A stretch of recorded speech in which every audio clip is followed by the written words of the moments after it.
مزید Islamic videos کے لیے ہمارے چینل حقیقت اسلام کو سبسکرائب کریں۔ کی خدمت میں پیش کرنے کے لیے سرنامہ کلام کے طور پہ بطور عنوان سورہ البقرہ کی آیت نمبر 208 تلاوت کرنے کی سعادت حاصل کی۔ اللہ رب العزت نے اس آیہ مبارکہ میں حکم بڑا سادہ دیا ہے،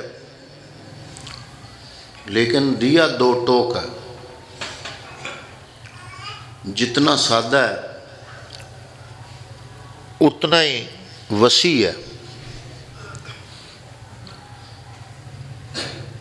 اس لیے کہ پہلی بات تو یہ ہے کہ اس آیت میں اللہ نے مخاطب ان لوگوں کو کیا ہے جو کلمہ پڑھنے والے ہیں، مسلمان ہیں، نبی کے امتی ہیں، غلام ہیں، اپنے آپ کو مسلمان کہلواتے ہیں۔ ان کا نام اللہ نے قرآن مجید میں جو رکھا ہے نا، وہ ایمان والا رکھا ہے۔ نام ہوتے ہیں نا، ہم اپنی مرضی سے اپنی پسند کے نام رکھتے ہیں۔ اللہ نے جو مسلمان کا نام قرآن مجید میں رکھا ہے وہ ہے ایمان والے۔ اللہ نے اسی لفظ سے ہمیں خطاب کیا ہے، پہلا لفظ وہی ہے، فرمایا یا ایھا الذین آمنو، اے ایمان والو۔ یا اللہ حکم ہو، کیا فرمانا چاہتا ہے؟ اب آگے جو اللہ فرما رہا ہے نا، تو ہے تو بڑا سادہ لیکن اتنا ہی وسیع ہے۔ اے ایمان والو، عجیب بات یہ ہے کہ خطاب بھی ایمان والوں سے ہے جو پہلے ہی مسلمان ہیں، خطاب ہے ان کو، اور آگے حکم کیا دیا؟ اے ایمان والو، یا اللہ حکم، ہم متوجہ ہو گئے، فرمایا ادخلوا فی السلم کافہ، اسلام میں پورے کے پورے داخل ہو جاؤ۔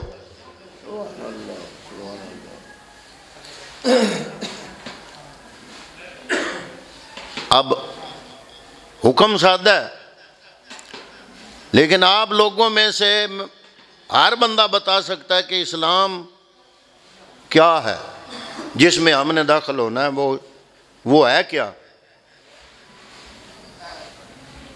حکم یہ ہے کہ اے ایمان والو، یہ تو انج یہ نہ گل جی کوئی بندہ آتا وہ سچ بولنے والے ہو، سچ بولو۔ یا اللہ پہلے ہی وہ سچ بولنے والے ہیں۔ پہلے اللہ نے جو فرمایا اے ایمان والو، یا اللہ حکم، فرمایا ادخلوا فی السلم کافہ، اسلام میں پورے کے پورے داخل ہو جاؤ۔ اب اگر میں اپنے مخاطبین سے پوچھوں، بڑے سمجھدار لوگ بیٹھے ہیں ماشاءاللہ، پڑھے لکھے حضرات ہیں، زرخیز ذہن والے، میں آپ سے سوال کروں کہ جناب وہ کیا اسلام ہے جس میں ہم نے پورے کا پورا جانا ہے؟ اب یہ بڑا تکلیف دہ جواب ہوگا۔ کوئی کہے گا اسلام یہ ہے، کوئی کہے گا اسلام یہ ہے۔ اسلام کی تعریف کرنے میں ہم سارے مسلمان ایک جملہ نہیں بولیں گے، یہ حقیقت ہے۔ یا اللہ حکم فرمایا اسلام میں پورے کے پورے داخل ہو جاؤ۔ اب میں آپ سے پوچھتا ہوں، وہ کیا اسلام ہے جس میں ہم نے پورے کا پورا داخل ہونا ہے؟ کس شے کا نام اسلام ہے؟ اب مصیبت یہ ہے، ہم مسلمانوں کے لیے پرابلم یہ ہے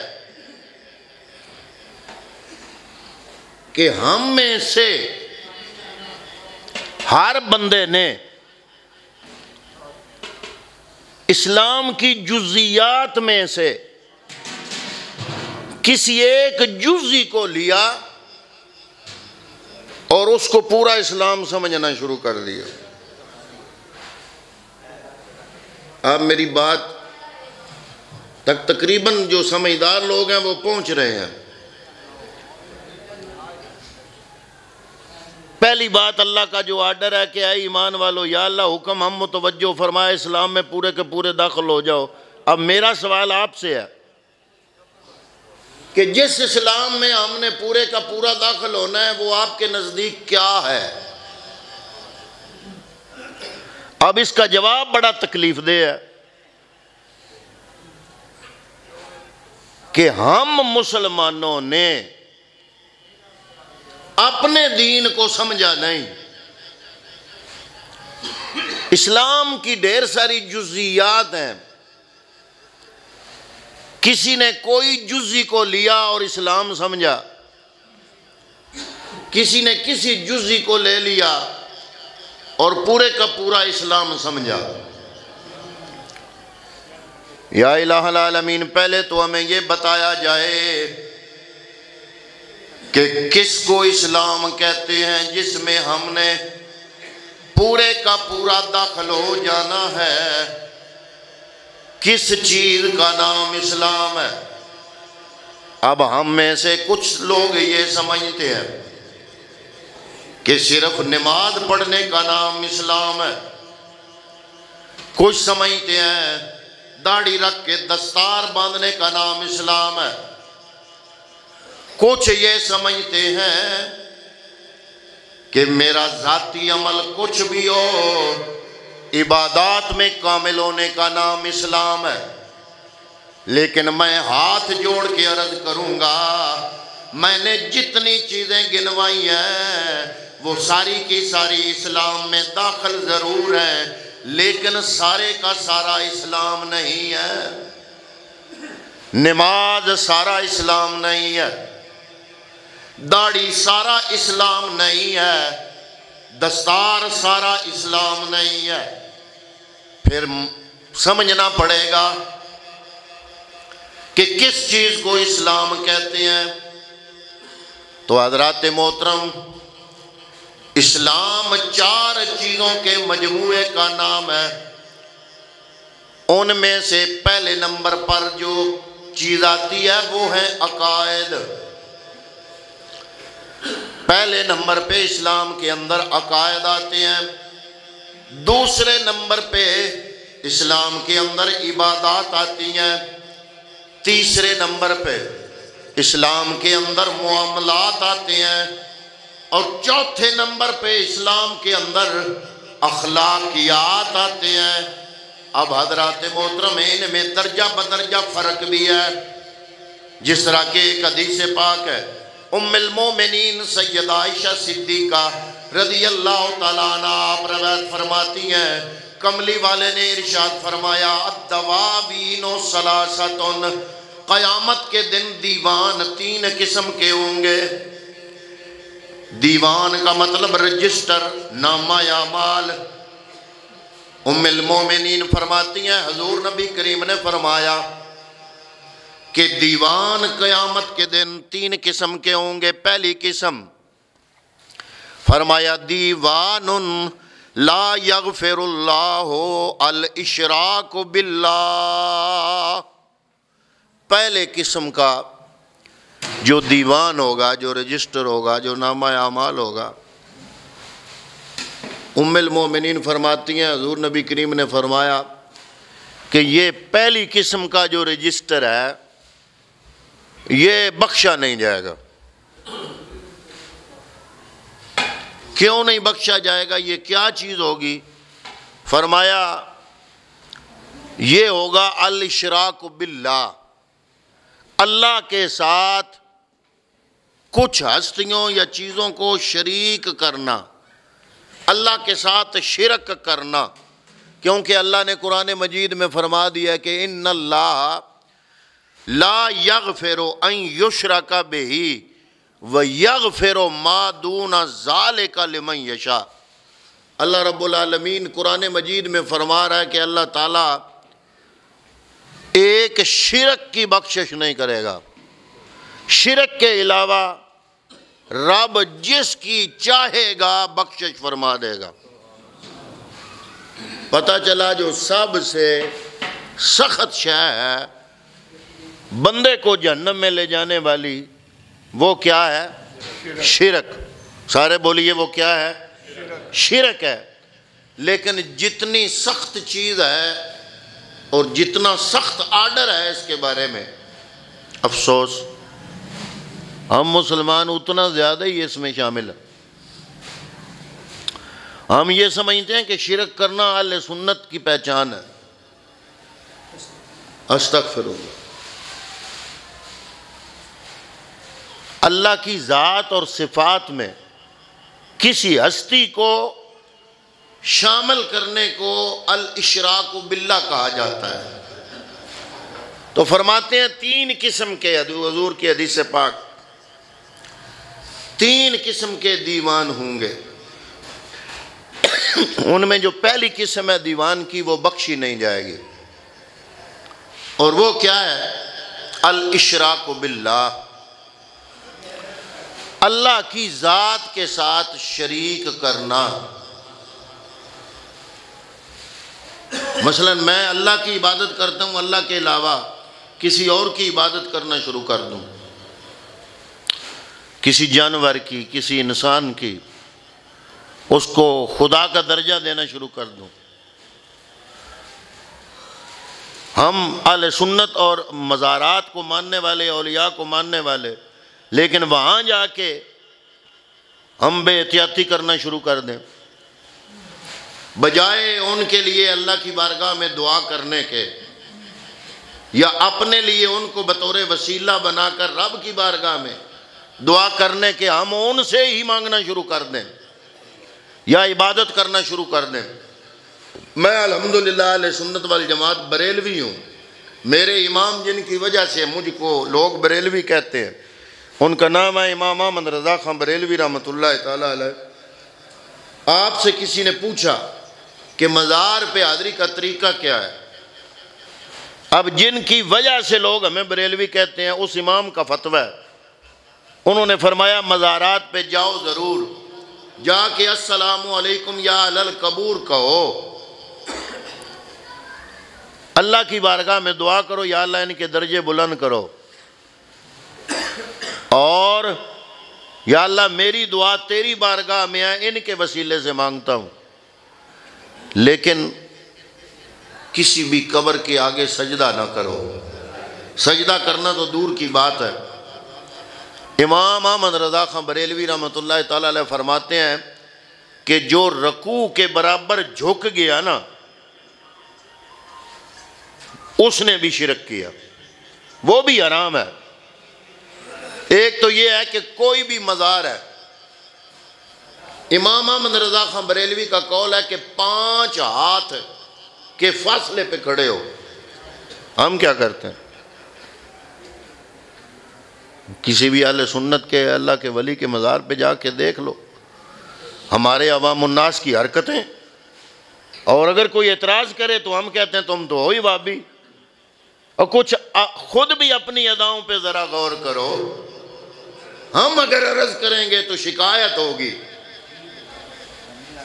تو جتنا عام اور ضروری مضمون تھا الاشراک باللہ، ام المومنین فرماتی ہیں 3 قسم کے دیوان ہوں گے، ان میں سے جو پہلی قسم ہے وہ بخشی نہیں جائے گی۔ اور وہ دیوان کون سا ہوگا؟ فرمایا الاشراک باللہ، اللہ کی ذات کے ساتھ شرک کرنا۔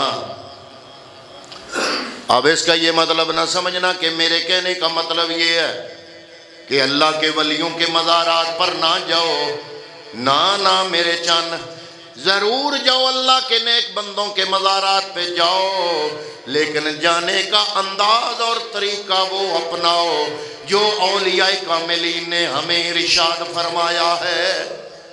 طریقہ کار کیا ہے کہ جب جاؤ اللہ کے کسی نیک بندے کے مزار پہ جا کے کہو السلام علیکم یا اہل القبر، اے قبر والے صاحب مزار، میرا تجھ کو سلام ہو۔ پھر اللہ کی بارگاہ میں التجا کرو، ایک دفعہ سورہ فاتحہ پڑھو، 3 مرتبہ قلب شریف پڑھو، پڑھ کے رب کی بارگاہ میں عرض کرو یا اللہ اس کلام کا ثواب میں صاحب مزار کو پہنچاتا ہوں، ان کے درجے بلند کر دے۔ اور یا اللہ میری یہ دعا ہے، اگر میری کسی گناہ کی وجہ سے تو نے میری دعا قبول نہیں کرنی، اس صاحب مزار کا واسطہ دیتا ہوں، یہ داتا علی حجویری کا مزار، یہ سلطان بہو کا مزار، یہ پیر مہر علی کا مزار، یہ پیر سیال کا مزار، یہ پیر کرم شاہ کا مزار، یہ ہستیاں تیری مقبول ہستیاں، یا اللہ ان کا صدقہ میری دعا قبول فرما۔ یہ ہے طریقہ صحیح۔ اور اگر میں جاؤں جا کے کہوں پیرا باغی بریا میری یہ دعا ہے تیرے اگے، تو اللہ رب العالمین نے فرمانا وَنَقْنُ اقرب الیہ من حبل الورید، حقیقی مالک و خالق تو رب العالمین کی ذات اقدس ہے۔ ہاں تم اس کی بارگاہ میں اللہ کے نیک بندوں کا وسیلہ ضرور پیش کرو۔ تو کیا میں عرض کر رہا ہوں کہ ام المومنین فرماتی ہیں 3 قسم کے دیوان ہوں گے، ان میں جو پہلی قسم ہے وہ بخشی نہیں جائے گی۔ ام المومنین پہلی کون سی قسم ہے؟ فرمایا الاشراک باللہ، اللہ کے ساتھ شرک کرنا۔ دوسرا فرمایا دیوان لا یتوبہ اللہ، دوسرا دیوان وہ ہوگا جو اللہ رب العالمین معاف نہیں فرمائے گا لیکن معافی کی گنجائش ہوگی۔ یہ دیوان کون سا ہوگا؟ فرمایا ظلم العباد معافی بینہم، لوگوں کے ساتھ کیے ہوئے ظلم۔ میں اگر کسی کے ساتھ ظلم کروں، مسجد میں جا کے 100 رکعت نفل نیت دوں، کیا وہ 100 رکعت میرے اس ظلم کو معاف کرنے کے لیے کافی ہیں؟ نہیں۔ کیا ان 100 رکعتوں سے میرا وہ ظلم رب معاف کر دے گا؟ نہیں۔ تو یہ ظلم کون سا ہے؟ یہ کیسے معاف ہوگا؟ ام المومنین فرماتی ہیں یہ دوسری قسم کا دیوان ہے، یہ رب معاف نہیں کرے گا، ہاں اجازت دے گا۔ جن بندوں کے دنیا میں تو نے حق مارے، جن پر ظلم کیا، آج قیامت کے دن اگر وہ تمہیں معافی دے دے تو میں رب بھی تمہیں معاف کر دوں گا۔ یہ ہے دوسری قسم کا دیوان۔ اور تیسری قسم کا دیوان ام المومنین فرماتی ہیں دیوان لا یابا اللہ بہی، تیسری قسم کا دیوان وہ ہے کہ جس کی اللہ کو کوئی پرواہ نہیں ہوگی۔ کیسے جناب؟ فرمایا ظلم العباد فی ما بینہم و بین اللہ ان شاء عذبہ و ان شاء تجاوز عنہ۔ فرمایا تیسری قسم کا دیوان وہ ہوگا جو لوگوں نے رب کے حقوق غصب کیے،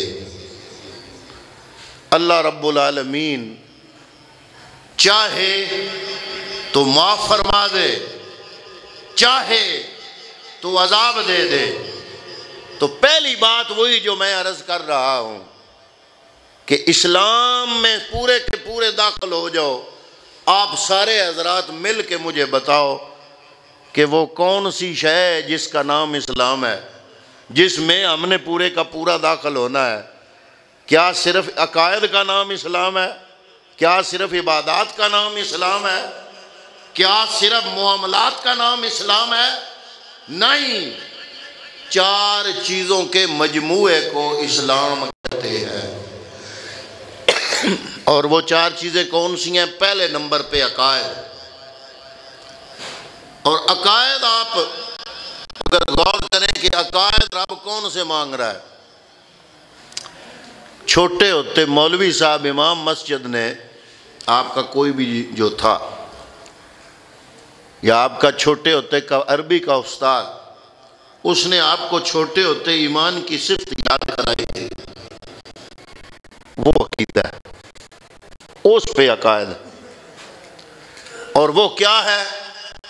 کہ بندہ یہ ایمان رکھے آمنت باللہ، میں ایمان لایا اللہ پہ، یہ عقیدہ ہے، وَمَلَائِكَتِهِ، میں ایمان لایا اس کے فرشتوں پہ، وَكُتُبِهِ، میں ایمان لایا اس کی کتابوں پہ، وَرُسُلِهِ، میں ایمان لایا اس کے رسولوں پہ، وَالْيَوْمِ الْآخِرِ، میں ایمان لایا آخرت کے دن پر، وَالْقَدْرِ خَيْرِهِ وَشَرِّهِ مِنَ اللَّهِ تعالی، تقدیر کا اچھا اور برا ہونا حق ہے اور یہ اللہ کی طرف سے ہے، میں اس پر ایمان لایا، وَالْبَعْثِ بَعْدَ الْمَوْتِ، اور مرنے کے بعد دوبارہ زندہ ہونا یہ حق ہے، میں اس پر ایمان لایا۔ اب ان 7 چیزوں پر ایمان رکھنا، اس کو عقائد کہا جاتا ہے۔ تو اسلام، میں نے عرض کیا جناب آپ کی خدمت میں ہاتھ جوڑ کے کہ وہ عمارت اسلام کی جس میں ہم نے پورے کا پورا داخل ہونا ہے، وہ عمارت صرف عبادت کا نام نہیں، صرف تہجد کا نام نہیں۔ آج ہم نے یہ غلط سمجھ لیا کہ دنیا جہان کے ساتھ ظلم کر کے آ گئے، چوری کر کے آ گئے، ڈاکہ مار کے آ گئے، ملاوٹ کر کے آ گئے، ذخیرہ اندوزی کر کے آ گئے، اپنے ہمسائے کو ستا کے آ گئے، رشتہ داروں کو تنگ کر کے آ گئے، اور مسجد میں آ کے 100 رکعت نماز کی نیت کر لی۔ اللہ رب العالمین فرماتا ہے تیری نمازیں اور تیری عبادتیں، ان کا تعلق میری ذات سے ہے، یہ جو ہے ایک ایمان ہے۔ رب چاہے گا تو عبادات میں کمی بیشی کو معاف فرما دے گا، لیکن جن کا تعلق حقوق العباد کے ساتھ ہے، اللہ فرماتا ہے میں رب معاف نہیں کروں گا، بلکہ دنیا میں جس بندے کے ساتھ جو ظلم تو نے کیا، اگر وہ بندہ معاف کر دے گا تو میں رب بھی معاف کر دوں گا۔ ہم نے یہ سمجھا کہ صرف نمازیں پڑھنے کا نام دین ہے۔ حضرت عمر فاروق رضی اللہ تعالیٰ عنہ کی بارگاہ میں ایک مقدمہ دائر ہوا، اس مقدمے کے 2 گواہ پیش ہوئے۔ ایک گواہ کو عمر فاروق جانتے تھے، دوسرے گواہ کو جانتے نہیں تھے۔ آپ نے مجمع سے پوچھا کہ اس گواہ کو تو میں جانتا ہوں، یہ ٹھیک آدمی ہے، کیا اس بندے کو کوئی جانتا ہے یا نہیں؟ مجھے بتایا جائے یہ بندہ کیسا ہے۔ گواہوں کی بھی پڑتال ہوتی تھی، یہ بتاؤ کہ یہ بندہ گواہی دینے کے قابل ہے یا نہیں، یہ کیسا ہے۔ ایک بندہ مجمع سے کھڑا ہو گیا، کھڑا ہو کے عرض کرتا ہے جناب یہ بندہ اچھا ہے، میں گواہی دیتا ہوں۔ اب حضرت عمر فاروق نے اس پہ جرح فرمائی۔ اب جرح کرنے کا ذرا انداز دیکھو امیر المومنین کا۔ حضرت امیر المومنین نے پہلا سوال کیا اس بندے سے جو اس گواہ کی گواہی کو قبول کرنے کے لیے گواہی دے رہا تھا، اس گواہ کو اپنی نظر میں ٹھیک ثابت کر رہا تھا۔ اس بندے سے عمر فاروق نے پہلا سوال کیا، پوچھا اما کتا معاہو عقدن، اس سے پہلا سوال کیا تو نے اس سے کوئی دنیا میں لین دین کیا ہے؟ تم جو اس کے بارے میں گواہی دے رہے ہو کہ یہ بندہ اچھا ہے، گواہی دینے کے قابل ہے، بتاؤ کہ ام اکتا معاہو عقدن، کیا تو نے اس کے ساتھ کوئی لین دین کا معاملہ، کوئی عقد کیا ہے؟ اس نے کہا اللہ اے عمر فاروق میں نے اس سے کوئی معاملہ نہیں کیا۔ اب دوسرا سوال عمر فاروق نے پوچھا، فرمایا حل جارتہو، کیا یہ تیرا ہمسایہ ہے جس کی گواہی تم دے رہے ہو کہ یہ اچھا گواہ ہے؟ کیا یہ تیرا ہمسایہ ہے؟ اب وہ عرض کرتا ہے یا امیر المومنین اللہ، جس بندے کو بطور گواہ میں صحیح ثابت کر رہا ہوں وہ میرا ہمسایہ بھی نہیں ہے۔ دو سوال، آپ ذرا وہ پنجابی میں کہتے ہیں نا گل چتھ دے جوے۔ عمر فاروق نے اس گواہ کی گواہی پر جرا فرما رہے ہیں، 3 سوال کیے۔ پہلا سوال، اے گواہ تم کہتے ہو کہ یہ گواہ بطور گواہی کے ٹھیک ہے، پہلا سوال یہ ہے کہ تو نے کوئی عقد کیا نہیں۔ دوسرا سوال، کیا یہ تیرا ہمسایہ ہے؟ وہ عرض کرتا ہے اللہ، اے امیر المومنین عمر فاروق، نہیں یہ میرا ہمسایہ بھی نہیں۔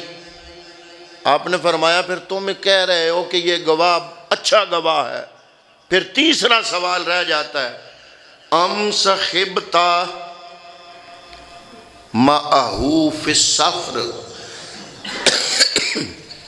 کیا تو سفر میں اس کے ساتھ کچھ دن رات کچھ چند گھنٹے 4 5 6 گھنٹے تو نے اس کے ساتھ سفر کیا ہے؟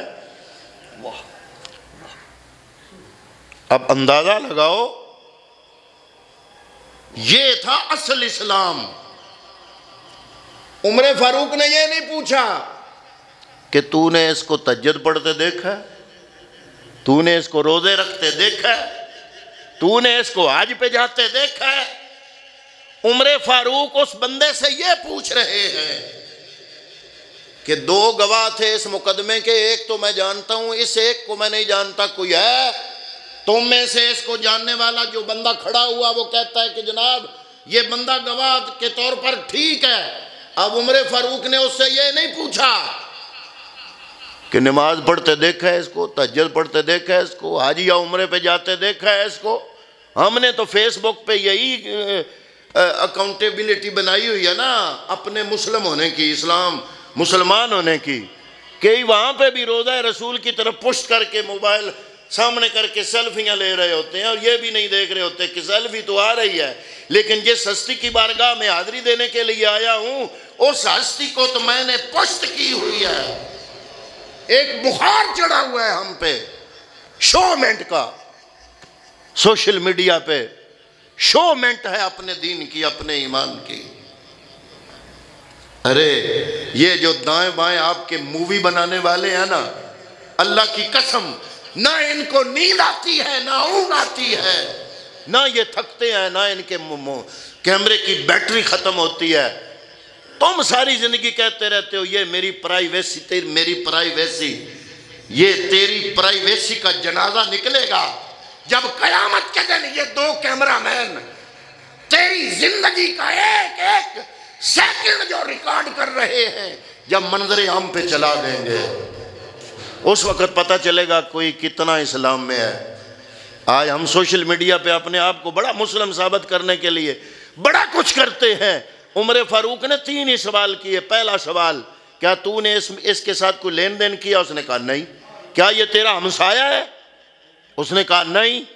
تیسرا سوال، کیا ام صحبت معہو فی السفر، تو نے کوئی اس کے ساتھ تھوڑا بہت سفر کیا؟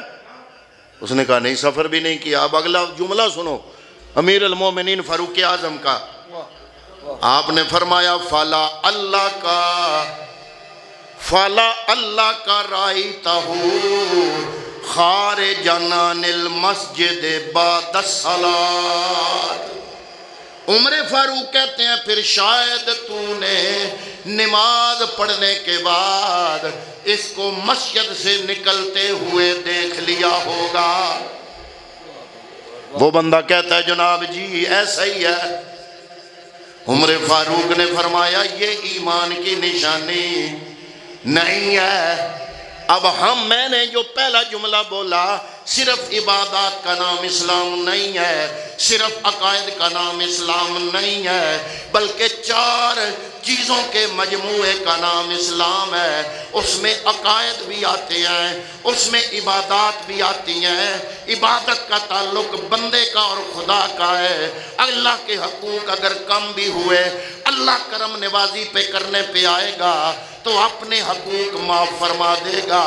اور چوتھا کام جو ہے وہ ہے، تیسرا کام معاملات ہے، اور چوتھا کام جو ہے وہ ہے اخلاقیات۔ حضور نبی کریم صلی اللہ علیہ وسلم کی بارگاہ میں ایک عورت کا ذکر کیا گیا، ترمذی شریف کی حدیث پاک ہے۔ عرض کیا گیا یا رسول اللہ فلاں عورت نمازیں بڑی پڑھتی ہے، روزے بھی رکھتی ہے، لیکن اس کی زبان سے اس کے ہمسائے بڑے تنگ ہیں۔ اب میں ہوتا ایسا فتویٰ دیتا تو سارا جہان میرے خلاف ہو جاتا۔ اب محمد عربی کا فتویٰ سنو۔ فرمایا اگر نمازیں بھی پڑھتی ہے، روزے بھی رکھتی ہے، لیکن اس کی زبان سے اس کے ہمسائے تنگ ہے تو سن لو وہ جہنمی ہے۔ ہم نے سمجھا صرف سجدے کرنے کا نام اسلام ہے۔ ہم نے ایک جزی کو لے لیا، اسلام کی ایک جزی کو، اس کو کلی اسلام سمجھ لیا، ایک جزی کو لے کے کلی اسلام سمجھ لیا۔ حضرات محترم، ان تمام جزیات کی اہمیت اپنی جگہ مسلم ہے، عقائد اپنی جگہ، عبادات اس کا یہ مطلب نہ سمجھنا کہ میرے نزدیک عبادات کی اہمیت نہیں ہے۔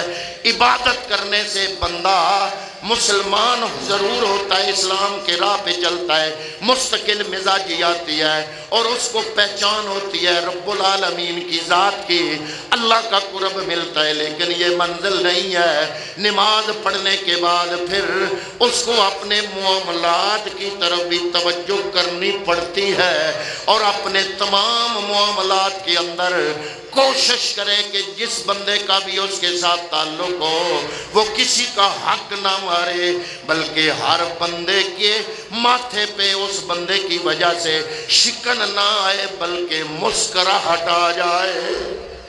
حضور سے پوچھا گیا اسلام کیا ہے؟ فرمایا اسلام حسن اخلاق ہے۔ جو اچھے اخلاق سے پیش آئے گا وہ اتنا ہی زیادہ مسلمان ہوگا۔ ہم سمجھتے ہیں کہ 6 حج کرنے کا نام، 17 عمرے کرنے کا نام اسلام ہے۔ حضرت کائنات کے تاجدار جناب محمد مصطفیٰ صلی اللہ علیہ وسلم جو ایک ایک نیکی کو غنیمت سمجھا کرتے تھے اور ایک ایک نیکی حاصل کرتے تھے، جب آپ عمرہ ادا کرنے جاتے تو پتہ کیا کرتے تھے؟ ہم بھی جاتے ہیں، ہمارا دل ہوتا ہے ہر چکر میں حجر اسود کا بوسہ لیں۔